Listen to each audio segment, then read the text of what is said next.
গ্রাম বাংলার মাটিতে আমার বড় হওয়া। ছোটবেলা থেকে আমি শৈশব কাটিয়েছি গ্রাম বাংলায়। ছোটবেলায় আমাদের আনন্দের কোনো সীমা ছিল না। আনন্দে উল্লাসে জীবন কাটাতাম।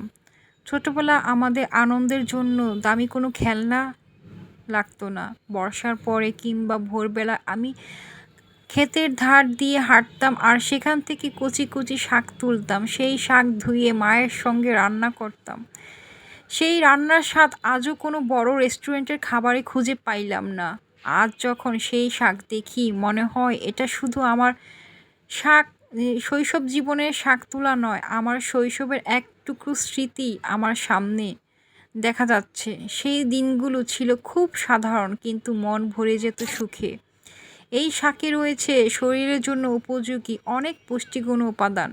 এতে আছে ভিটামিন এ যা চোখের জন্য ভালো, ভিটামিন সি যা রোগ প্রতিরোধ ক্ষমতা বাড়াতে সাহায্য করে, আয়রন যা রক্ত স্বল্পতা কমাতে সহায়ক, ক্যালসিয়াম যা হাড়কে শক্ত রাখে, ফাইবার ক্যালসিয়াম যা হজমের জন্য সাহায্য করে এবং বিভিন্ন অ্যান্টিঅক্সিডেন্ট যা শরীরকে সুস্থ রাখতে ভূমিকা রাখে।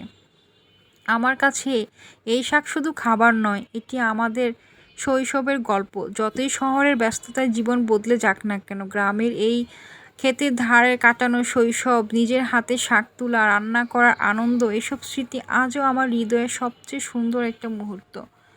বন্ধুরা, তোমাদের কাছে এই শৈশবের স্মৃতিগুলো কি মনে পড়ে? মনে পড়লে আমার ভিডিওটা পাশে থেকো।